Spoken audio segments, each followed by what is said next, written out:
Good morning, everybody. It is Friday, April 17th, and we are going to correct your work for number 65 in section 822. So to begin with, we are going to start just going over the example that was already done for you.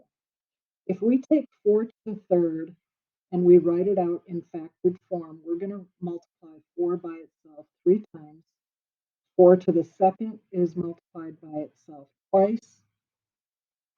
Then we can cancel out our giant ones. And the only thing we are left with is 1 factor of 4. When we go to number 2, repeat the process. 2 times 2 times 2 times 2. We are multiplying the base number of 2 by itself 4 times over 2 to the second power, 2 times 2. Again, cancel out our giant ones. And this time we're left with 2 times 2, which in simplified exponential form is just 2 to the second power.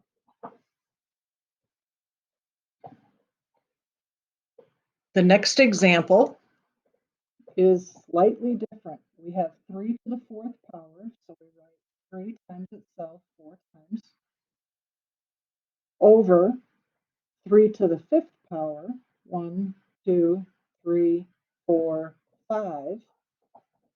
And once again, we cancel out all our giant ones.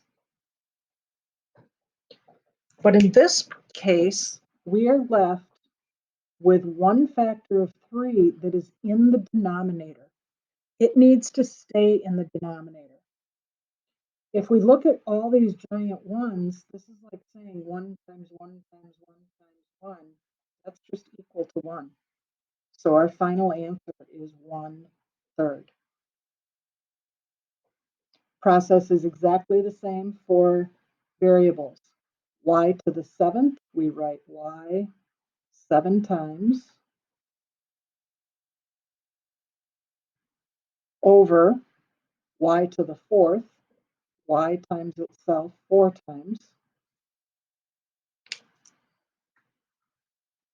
Cancel out our giant ones. We have y to the third left in the numerator. And when we have a denominator of 1, we can write y to the third over 1, but dividing by 1 doesn't do anything to change our answer, so that's why we don't write it in the denominator. And the last example, x to the third power, y squared. We're going to write x times itself 3 times, then y times itself twice, all over x is only once. The y has a squared next to it, but the squared is only on the y. It's not next to the x. So we only write 1 factor of x. Cancel out our giant ones. All of the y's are gone. The only thing we have left is x times x, which is just x squared.